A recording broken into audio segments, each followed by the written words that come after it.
आज हम लोग पढ़ेंगे तो प्लांट का क्लासिफिकेशन। प्लांट का कैरेक्टरिस्टिक बताइए तो प्लांट यूकैरियोट्स है, याद रखना। दूसरा, प्लांट में क्लोरोफिल पाया जाता है। प्लांट होने के लक्षण क्या क्या है? इसमें क्लोरोफिल होगा, क्लोरोफिल पाया जाता है। प्लांट यूकैरियोट है, मतलब इसके सेल में न्यूक्लियस होगा। क्लोरोफिल क्या होता है? प्लांट में होगा। इसीलिए प्लांट क्या है? स्वपोषी है, ये ऑटोट्रॉप है, मतलब स्वपोषी है ये। 3। चौथा क्या है? कुछ प्लांट क्या होता है? कीटभक्षी भी होता है। ये होता है वो प्लांट कीटभक्षी भी सुने होंगे कुछ, तो परभक्षी भी प्लांट है ये। जैसे कीटभक्षी, कोई पूछेगा कि भाई कीटभक्षी पौधे का नाम बताइए तो क्या बताओगे? कीटभक्षी पौधे का नाम कोई बताना चाहोगे? तो पिक्चर प्लांट, इसी का एक और नाम है निपेंथिस, और इसी को बोलते हैं घटपर्णी बोलते हैं। ये कीटभक्षी पौधे हैं। इसके बाद प्लांट कुछ परजीवी पैरासाइटिक भी होता है, परजीवी भी होता है। परजीवी मतलब पैरासाइटिक प्लांट भी होता है, जैसे अमरबेल, अमरबेल हो गया। तो प्लांट क्या है? स्वपोषी भी है, कीटभक्षी भी है और परजीवी भी है। और प्लांट में क्या होगा? सेलुलोज का बना हुआ सेल वॉल होता है। सेल वॉल क्या है इसका? सेल वॉल सेलुलोज का बना होता है, और सेलुलोज क्या है? एक पॉलीसेकेराइड है। तो इसको यहां पे पहले याद रखना है। तो ये पहले प्लांट होने के लिए ये लक्षण जरूरी है कि प्लांट यूकैरियोट होगा, उसमें क्लोरोफिल पाया जाएगा, उसका सेल वॉल सेलुलोज का बना हुआ होगा, उसका संचित स्टोर फूड क्या होगा? संचित भोज्य पदार्थ, संचित भोज्य पदार्थ। प्लांट में क्या होता है? तो स्टार्च होता है, ये होगा स्टार्च। ये बेसिक बातें हैं, ये आपको पता होना चाहिए। सभी पौधों में लक्षण होंगे। अब रही बात, स्वपोषी भी पौधा हो सकता है, कीटभक्षी भी हो सकता है और परजीवी भी हो सकता है। इसमें से कोई भी एक लक्षण होगा। बाद बाकी ऊपर का 2 लक्षण, पहला दूसरा, और नीचे का 2 लक्षण, ये उसमें तय रूप से होगा। यहां पे देखना कि कहते हैं प्लांट बायोलॉजी के जनक कौन है? फादर ऑफ प्लांट बायोलॉजी कौन है? फादर ऑफ बोटनी, या इसी बोलते हैं प्लांट बायोलॉजी। इसके जनक कौन है? फादर कौन है? तो थियोफ्रस्टस को कहा जाता है। ये थियोफ्रस्टस है। और एक साइंटिस्ट था, उसका नाम था कैरोलस लिनियस। उसने एक किताब लिखा, उसका नाम है जेनरा प्लांटरम, जेनरे प्लांटरम। ये किताब है, इसको लिखने वाले व्यक्ति का नाम है कैरोलस लिनियस।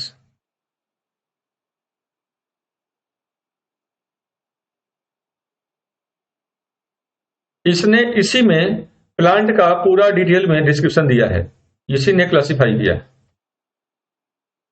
क्लासिफाई भी किया और डिटेल डिस्क्रिप्शन दिया। इसने डिटेल में उसका वैज्ञानिक नाम भी रखा है इसमें। इसके बाद प्लांट को सबसे पहले इसी जेनरा प्लांटम किताब में इसके रिप्रोडक्टिव पार्ट के आधार पर प्रजनन, रिप्रोडक्टिव पार्ट कह लो, रिप्रोडक्टिव पार्ट या फूल कह सकते, फ्लावर, फ्लावर के आधार पर इसको इसी ने सबसे पहले क्या किया? क्लासिफाई किया 2 में। एक किया ये कहा क्रिप्टोगैम्स, क्रिप्टोगैम्स, और दूसरे को कहा इसने फेनोरोगैम्स।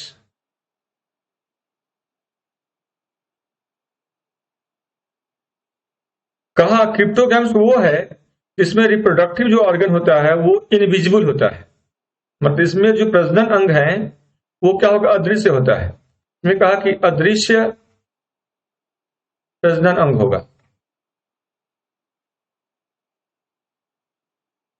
इसे हम लोग नॉन फ्लावरिंग प्लांट भी कहते हैं। इसे हम लोग नॉन फ्लावरिंग भी कहते हैं, मतलब फ्लावर नहीं होता, इसे नॉन फ्लावरिंग भी कहते हैं।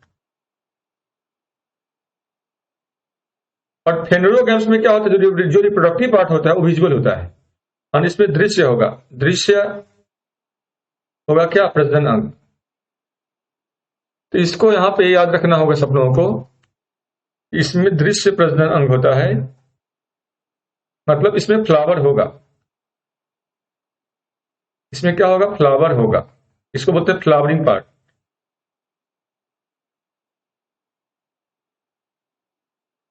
एक साइंटिस्ट, उसका नाम था ओसवाल्ड टिपो। ओसवाल्ड टिपो। इसने भी प्लांट का क्लासिफिकेशन किया, और इसके द्वारा जो दिया गया क्लासिफिकेशन है वो यूनिवर्सली एक्सेप्टेड है। यूनिवर्सली एक्सेप्टेड है।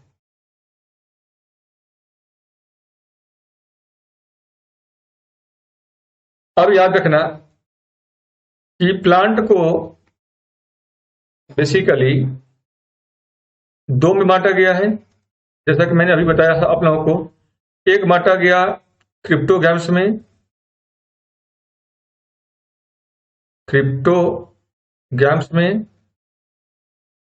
और एक बांटा गया है फेनरोगैम्स में।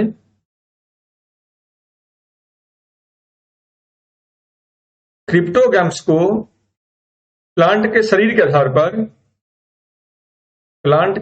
आधार पर तीन में बांटा गया है।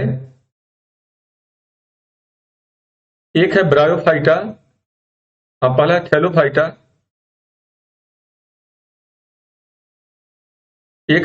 दूसरा है ब्रायोफाइटा, और तीसरा है टेरिडोफाइटा।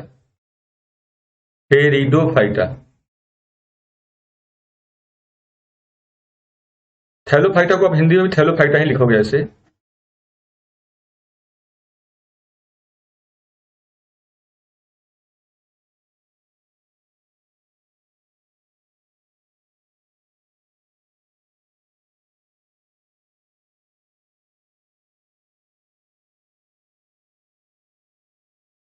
और फेनोरोगैम्स को दो में बांटा इन लोगों ने। एक बांटा है इन लोगों ने इसको एंजियोस्पर्म, और एक बांटा है जिम्नोस्पर्म। मतलब एक क्या है जिम्नोस्पर्म,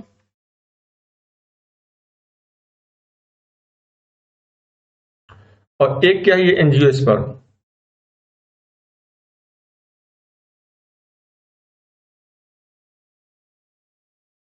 जिम्नोस्पर्म को हम लोग बोलते हैं इसको बोलते हैं अनावृत बीजी।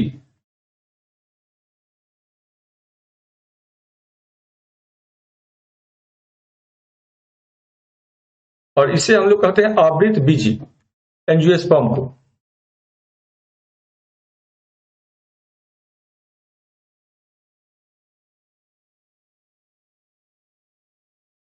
एंजियोस्पर्म को फिर से दो में बांटा।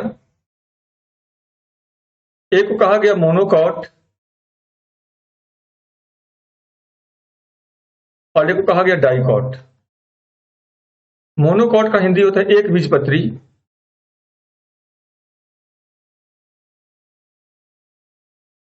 और डाइकोट का मतलब हो दो बीजपत्री। अब ये क्या होता है इसे मैं फिर से समझाऊंगा अभी डायग्राम से आगे। तो पहला बात याद रखना कि ओसवाल्ड टिपो व्यक्ति था जिसने जो क्लासिफिकेशन दिया, जो यूनिवर्सली एक्सेप्टेड था, जिसमें उसने प्लांट को दो में बांटा। एक है उसने क्रिप्टोगैम्स में इस बारे में बांटा, और दूसरा उसने फेनोरोगैम्स में बांटा। इसका आधार क्या था, रिप्रोडक्टिव पार्ट था या रिप्रोडक्टिव ऑर्गन था। यहाँ पे आधार क्या हो गया, रिप्रोडक्टिव ऑर्गन। और उसने कहा कि क्रिप्टोगैम्स वो है जिसमें रिप्रोडक्टिव जो ऑर्गन होता है वो इनविजिबल होता है, इसमें अदृश्य होता है, दिखाई नहीं देता है। और इसीलिए इसे हम लोग क्या कहते हैं, नॉन फ्लावरिंग भी कहते हैं, नॉन फ्लावरिंग कहते हैं इसको। और फेनोरोगैम्स में क्या क्या कहा कि जो रिप्रोडक्टिव ऑर्गन होता है वो विजिबल होता है, वो दिखाई देता है, अर्थात इसमें इसे हम लोग कहते हैं फ्लावरिंग प्लांट। ये इसमें फूल होता है। तो फेनोरोगैम्स का मतलब वो फूल वाला पौधा, क्रिप्टोगैम्स का मतलब हुआ बिना फूल वाला पौधा। पहले तो ये अंतर हमें क्लियर होना चाहिए कि प्लांट रिप्रोडक्टिव ऑर्गन के आधार पर दो में बटा हुआ होता है। एक इसमें फूल नहीं आता है वो है क्रिप्टोगैम्स, और एक इसमें फूल आता है वो है फेनोगैम्स। और क्रिप्टोगैम्स को पौधा के शरीर के आधार पर तीन में बांटा गया है। एक है थैलोफाइटा, दूसरा हो गया ब्रायोफाइटा, तीसरा हो गया टेरिडोफाइटा। याद रखना, थैलोफाइट, ब्रायोफाइट और टेरिडोफाइटा। अब जो फेनोगैम्स है, जो फूल वाला पौधा है, इसे दो में बांटा गया। एक बांटा गया अनावृत बीजी जिम्नोस्पर्म, दूसरा बांटा गया आवृत बीजी एंजियोस्पर्म। तो जिम्नोस्पर्म है, इसमें बीज क्या होगा, फल से ढका नहीं होता है, क्योंकि बीज के ऊपर फल का आवरण नहीं होता है, इसलिए बोलते हैं अनावृत बीजी, नग्न बीजी भी बोलते हैं इसको, कि बीज क्या होगा, नेकेड सीड होगा। यहाँ पे सीड क्या है, कवर्ड है, इसलिए इसको बोलते हैं आवृत बीजी, मतलब बीज यहाँ पे फल से ढका हुआ होगा। और तब है कि जो आवृत बीजी है इसे पुनः दो में बांटा गया, और वो बांटा गया कोटिलोडोन्स के आधार पर, बीज पत्र के आधार पर या सीड के आधार पर। तो देखते होंगे कभी चावल में एक सीड होता है, ठीक है, मक्का में एक सीड होता है, लेकिन किसी भी दाल में देखोगे तो मटर को दो भाग में आप लोग खोल पाते हो, चना को दो भाग में खोल पाते हो। जब चना को अंदर से खोलोगे तो दो बीज पत्र निकलता है। तो दो बीज पत्र का मतलब हुआ जब चना के बाहरी छिलका को हटाओगे तो उसमें दो होता है। सारे दलहन क्या होते हैं, उसमें दो होता है। तो जो दलहन प्लांट है वो डाइकोट में आ जाएगा, और जो अनाज है, जो सीरियल्स हैं, वो सबके सब मोनोकॉट में या एक बीज पत्री में आएगा। उसको कैसे पहचानेंगे, क्या लक्षण है, हम आगे बात करेंगे एक एक करके। तो आगे मैं बताता हूं कि थैलोफाइटा क्या होता है, ब्रायोफाइटा क्या होता है, टेरिडोफाइटा क्या होता है। एग्जाम्पल क्या है, पहला है थैलोफाइटा।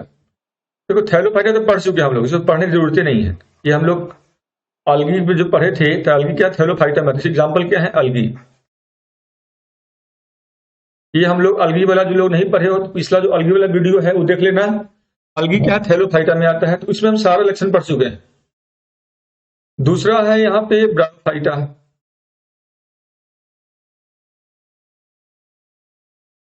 तो ब्रायोफाइटा में क्या आता है, इसे हम लोग बोलते हैं एम्फीबिया प्लांट किंगडम। क्या बोलते हैं इसको, एम्फीबिया ऑफ प्लांट किंगडम।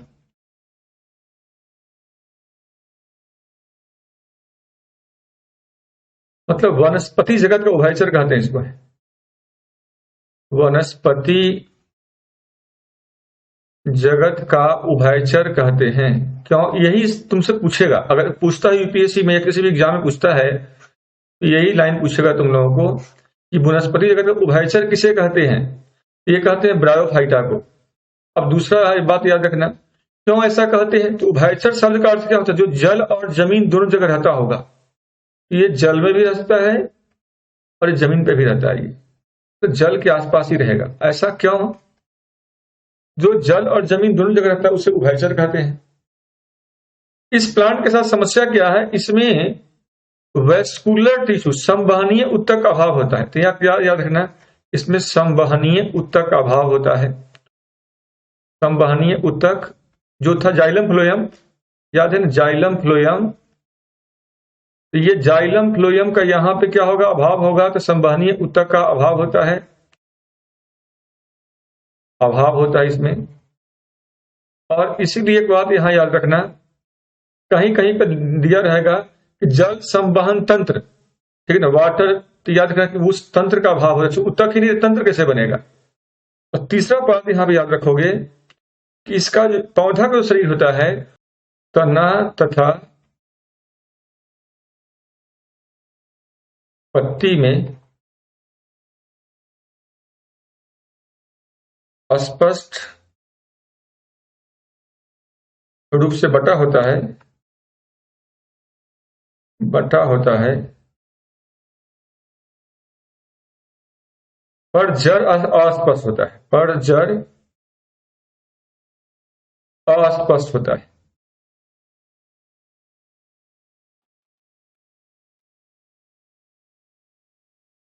ये ज्यादा अच्छा रहेगा। क्यों जड़ अस्पष्ट होता है, क्योंकि इसमें संवहनीय ऊतक का अभाव होता है, इसलिए इसमें जड़ बहुत विकसित नहीं होता है, अल्प विकसित होता है, तो ज्यादा अच्छा ये रहेगा। और पूछेगा कि ब्रायोफाइटा को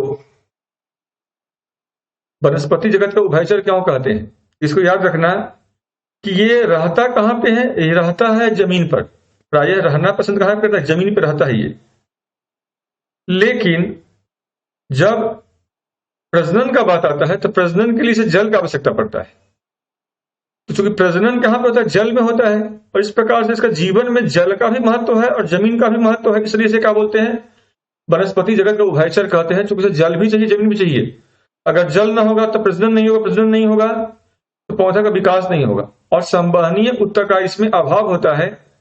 और यही वजह है इस पौधे के शरीर में तना और पत्ती, स्टेम और लीफ तो स्पष्ट रूप से बटा होता है, दिखाई पड़ता है, पाया जाता है, लेकिन जड़ क्या होता है, अस्पष्ट होता है। तो जब जड़ अगर स्पष्ट होता तो ये सब चीजें, ठीक है, मैंने अगर जड़ अस्पष्ट तभी हो सकता था कि जब उसमें संवहनीय ऊतक होता, जो कि यहाँ पे नहीं है, इसलिए जड़ यहाँ पे अस्पष्ट है। अब इसके बाद हम लोग देखेंगे कि ब्रायोफाइटा का एग्जाम्पल क्या है। इस एग्जाम्पल में आप लिख सकते हो यहाँ पे, सर उभयचर का मतलब होता है जो जल और जमीन दोनों में रहते हैं। हाँ बिल्कुल बिल्कुल। इसका एग्जाम्पल क्या है, देखो। और सर या फिर जो जमीन में रहे या फिर जल में रहे, उन्हें क्या कहेंगे, अचर? नहीं, जो जमीन में रहेगा उसे टेरेस्ट्रियल, जो जल में रहेगा उसे एक्वेटिक। एक है, इस नाम लिखो इसका एग्जाम्पल में, स्फैगनम, लिवरवर्ट,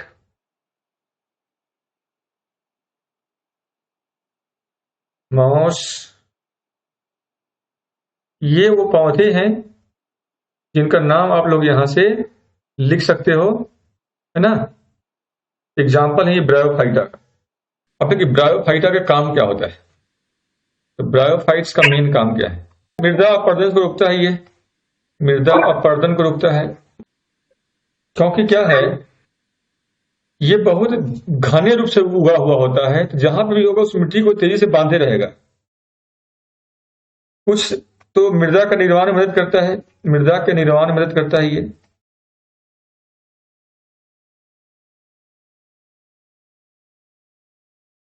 ये भी याद रख सकते हो। क्योंकि मान लो कोई तालाब है, तालाब में देखते हो शुरू में पानी है, पानी क्या करता है, धीमे धीमे वो सूखने लगता है, और उसके अंदर ये जो उगाता है तो ये सड़ करके मर करके क्या होता है, धीमे धीमे मिट्टी में बदल जाता है। ऐसे ही है, कुछ का उपयोग हम लोग ईंधन के रूप में भी करते हैं, ईंधन के रूप में।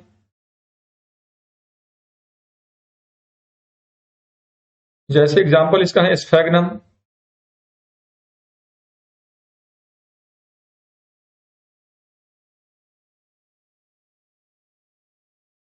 और चौथा याद रखना, इसका उपयोग हम लोग एज ए ड्रेसिंग के रूप में भी करते हैं, मतलब एंटीसेप्टिक के रूप में, एंटीसेप्टिक के रूप में।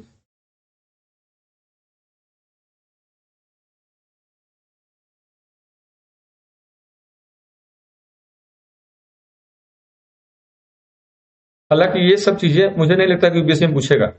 ब्रायोफाइटा का उपयोग करके ये सवाल पीसीएस में आ सकता है, आईएएस में नहीं आएगा, या छोटे मोटे जो एग्जाम होते हैं उसमें आ सकते हैं।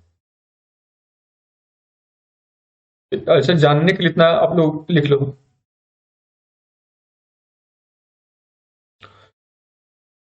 इसके बाद है, नेक्स्ट है टेरिडोफाइटा।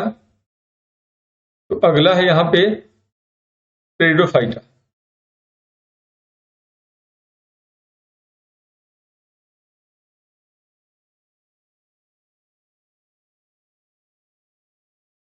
टेरिडोफाइटा का कैरेक्टरिस्टिक क्या है, पहले हम समझते हैं इसका कैरेक्टरिस्टिक क्या है।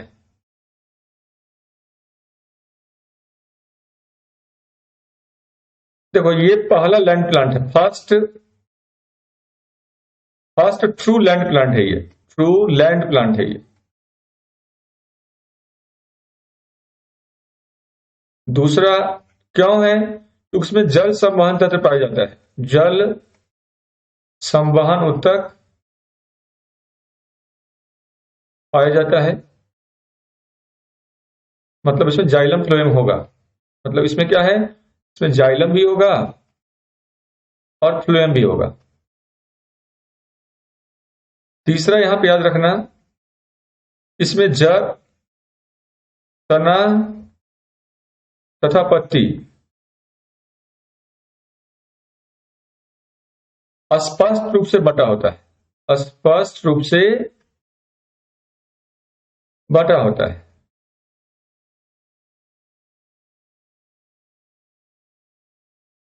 ये लक्षण, 3 लक्षण एटलीस्ट आप लोगों को यहां पे याद रखना है कि टेरिडोफाइटा का जो सबसे बड़ा तीनों लक्षण है, ये याद रखना है तीनों। कुछ सवाल अगर पूछता है तो हो सकता है सवाल आपसे यही से पूछे, और ये भी पूछ लेगा कि टेरिडोफाइटा के एग्जाम्पल क्या है, इस एग्जाम्पल भी याद रख सकते हो। और कम से कम ये तीनों जो लक्षण मैंने बताया, इसको बड़े ध्यान से याद रखना सब लोग, और अगर सवाल आता है तो आप आराम से कर सकोगे। इसके एग्जाम्पल हैं सेलेजिनेला,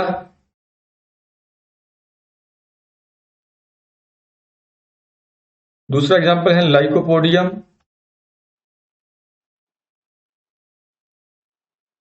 तीसरा एग्जाम्पल हो जाएगा इसमें फर्न। तो इसको ऐसे एग्जाम्पल याद रखो आप लोग। इसके बाद भी लिखोगे, चाहो तो मार्सिलिया लिख सकते हो।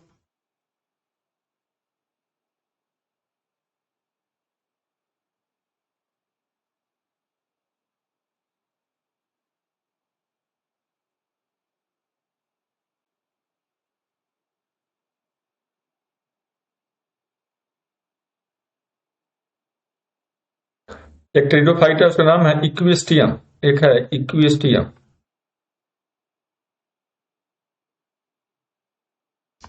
और इसका उपयोग क्या होता है, इसे सोना भी प्राप्त करते हैं, गोल्ड को प्राप्त करने में, गोल्ड प्राप्त करने में कहा जाता है इसको।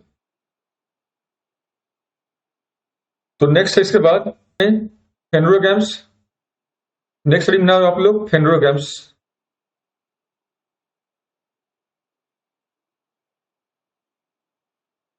फेनोरोगैम्स में दो हैं यहां पे। एक है, जैसे मैंने बताया था, जिम्नोस्पर्म, जिम्नोस्पर्म, और एक है यहां पे एंजियोस्पर्म। तो जिम्नोस्पर्म में क्या होता है, इसको बोलते हैं नेक्ड सीड। इसमें क्या होता है, बीज रहित होता है, सॉरी अनावृत बीजी होता है ये क्या है, बीज आवृत नहीं होता है। मतलब क्या होगा, बीज क्या है, नेकेड होगा। बीज क्या होगा, फल द्वारा ढका नहीं होता है, फल द्वारा ढका नहीं होता है।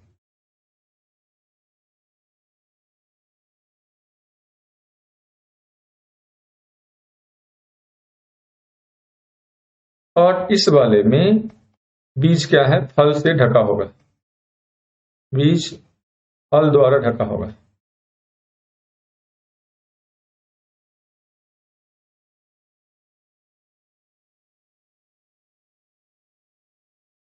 अब दोनों में डिफरेंस समझो जरा सा। हम लोगों ने इसे बोलते क्या है, इन शॉर्ट अनावृत बीजी बोलते हैं इसको, इसीलिए क्या बोलते हैं इसको, अनावृत बीजी। और इसे क्या कहते हैं, आवृत बीजी।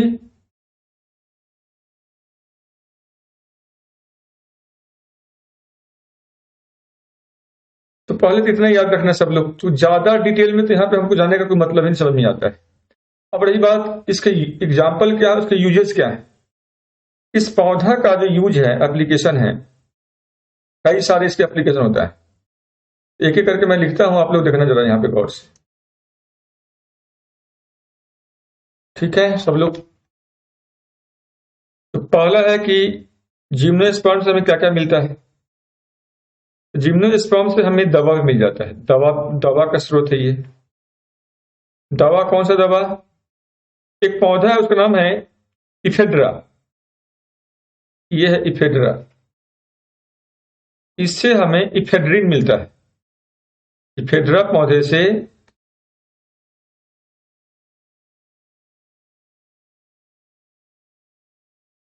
इफेड्रिन प्राप्त होता है।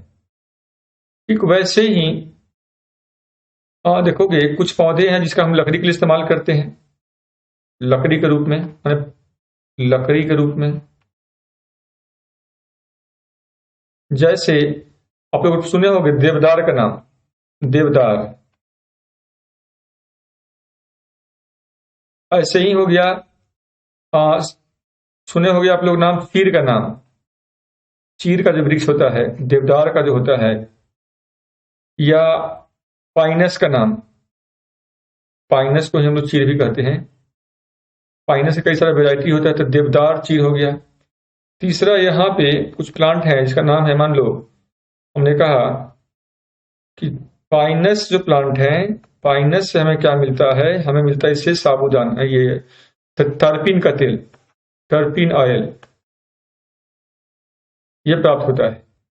वैसे ही है साइकस से, साइकस से हमें मिलता है साबूदाना, साइकस पेड़ का नाम है ये, साबूदाना। वैसे ही है जूनीपेरस, जूनीपेरस, इससे मिलता है माचिस का जो डिब्बा होता है, माचिस का डिब्बा मिलता है हमें। ऐसे कई सारे पौधे हैं जिनका हम अलग अलग उपयोग करते हैं। ठीक है, कुछ पौधे को हम लोग खाते भी हैं, जैसे गिंकागो हो गया, तो गिंकागो या साइकस जो होता है, इसके बीज को हम लोग भून के खाते भी हैं, छोटे साइकस के बीज को भून के खाते हैं।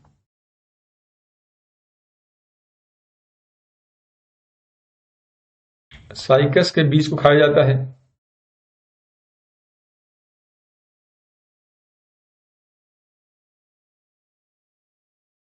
इतना आप लोग कम से कम नाम जो है यहां पे याद रख सकते हो। जिम्नोस्पर्म ये अनावृत बीजी है, क्योंकि इसका जो बीज होता है वो फल द्वारा ढका नहीं होता है। एंजियोस्पर्म का क्या होता है, बीज का होता है फल द्वारा ढका होता है। जिम्नोस्पर्म को इसलिए अनावृत बीजी कहते हैं और एंजियोस्पर्म को आवृत्ति बीजी कहते हैं। जिम्नोस्पर्म के पौधे हैं उसमें क्या है, कई सारे इस्तेमाल है इसके हैं। दवा के रूप में हम लोग इफेड्रा का इस्तेमाल करते हैं, ठीक है, जिससे इफेड्रिन प्राप्त होता है। लकड़ी के रूप में देवदार चीर का इस्तेमाल करते हैं, कोई फर्नीचर बनाना हो उसके लिए। टारपीन का तेल प्राप्त करते हैं पाइनस से। साबूदाना प्राप्त करते हैं साइकस से, और माचिस का डिब्बा प्राप्त करते हैं जूनीपेरस से। साइकस के बीज को खाते हैं, और बांस से हम लोग क्या करते हैं, कागज भी तैयार करते हैं। तो ये सारे किस में आता है, सब आता है जिम्नोस्पर्म में आता है। अब जहां तक बात रहा एंजियोस्पर्म का, चलते हैं एंजियोस्पर्म में, देखते हैं यहाँ पे इसमें क्या है लक्षण इसके। तो नेक्स्ट है एंजियोस्पर्म। एंजियोस्पर्म, एंजियोस्पर्म में क्या है, दो तरह के पौधे हैं यहाँ पे। एक है इसमें मोनोकॉट और एक है इसमें डाइकॉट। मैंने कहा डाइकॉट में क्या आता है, दलहन आता है, और मोनोकॉट में क्या आता है, तो इसमें अनाज आता है। दोनों को पहचान करने के तरीके होते हैं। जिन पौधों का जड़ ऐसे गुच्छा में हो, ऐसे अगर गुच्छा में हो जड़, तो वो क्या है मोनोकॉट। जिन पौधों का जड़ क्या हो, गुच्छा में ना हो के बल्कि ये इस क्रम में हो, इस क्रम में हो ऐसे, ये है डाइकोट। ये क्रम है जड़ का, तो ये है डाइकोट, और एक क्रम है जड़ का, तो मोनोकॉट है। ऐसे ही लीफ की बनावट में, अगर लीफ का ये है, लीफ का स्ट्रक्चर है ये यहां पे लीफ का स्ट्रक्चर है ये देखो, ये लीफ का जो है, जो रेड कलर में बना रहा हूं, ये इसका मुख्य वेन है, ये है इसका मेन वेन। इसका जो है यहां पे देखो, इसका क्या है, मेन वेन ये है, इसका जो मुख्य वेन है ये है। अब मैं अगर कहूं इस पौधा का ये जो लीफ है, तुम लोग गौर से अगर देखना है यहाँ पे लीफ का डायग्राम जो मैं बना रहा हूं, कि अगर लीफ में अगर वेन ऐसे हो, ऐसे अगर वेन है, तो ये क्या है, ये मोनोकॉट है। और अगर लीफ है, मान लो यहां पे ये जो पौधा देख रहे हो, ये पौधा का ये क्या है, ये है मेन वेन, जो बीचों बीच जा रहा है, तो वो क्या मेन वेन है ये। और इस पौधा में अगर लीफ ऐसे हो, इसका साइड वाला जो वेन है वो ऐसे हो, अगर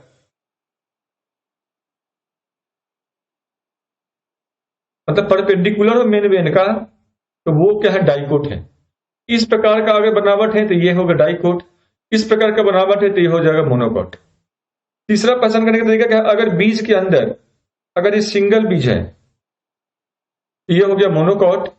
और अगर बीज के अंदर यहां पे क्या हो, डबल बीज हो, ऐसे जैसे आप मटर में देखते हो ना, एक खोलते हो मटर के दाने को, दाने में क्या देखते हो, एक छिलका हटाओगे तो एक इस तरफ और एक इस तरफ, ऐसे दो रहता है इसमें। ये मटर के दोनों अलग अलग दाने दिख रहे हो आप, ये किसका एग्जाम्पल है, तो डाइकोट का है। जिसके बीच में दो इस तरह का कोटिलेडन्स है वो डाइकोट है, इसमें सिंगल कोटिलेडन्स है तो वो क्या है, मोनोकॉट है। तो सिंगल कोटिलेडन्स किसमें होता है, ये होता है तुमको चावल में। चावल के दाना ये है, ये चावल का दाना हो गया, तो मक्का हो गया, तो मक्का में, चावल में, ये सब क्या है। अब मैं तुमसे पूछता हूं, बताओ, ठीक है, कि मोनोकॉट और डाइकोट में क्या अंतर है। तो जिसके जड़ का बनावट इस प्रकार से हो, गुच्छा में जड़ हो, तो मोनोकॉट है। जिसका जड़ क्या गुच्छा में न हो, कि स्क्रम में हो, तो वो क्या डाइकोट है। जिसका लीफ के बीचों बीच से ये जो जा रहा है, अब मैं कलर बदल दे रहा हूं थोड़ा सा, ये है लीफ का स्ट्रक्चर। अगर ये है मेन वेन, ये है मुख्य वेन है, ये तो मुख्य वेन से तो साइड वेन जो निकल रहा है किनारे किनारे, अगर ये इस तरह का पैरेलल हो तो वो मोनोकॉट है। और अगर ये साइड वाला जो वेन है, जो मुख्य वेन ये हो गया, तो इस मुख्य वेन के साइड में जो है वेन है, वो अगर परपेंडिकुलर है तो ये हो गया डाइकोट। और अगर सीड क्या है, अगर सिंगल है, इस तरह का है, या इस तरह का अकेला अकेला है, ये क्या है, मोनोकॉट। और अगर एक ही सीड से तो खोलोगे इसको, ऐसे दो निकलेगा, तो ये क्या हो गया, डाइकोट। जैसे दलहन पौधों में, जैसे मान लो मटर हो गया, चना हो गया, ये सब में ऐसा मिलेगा। और यहाँ पे क्या है, चावल हो गया, मक्का हो गया। तो आप लोगों ने अगर देखा होगा तो आप सबको पता होगा। अब बताओ तो आप लोग, घास मोनोकॉट है कि डाइकोट, बताओ।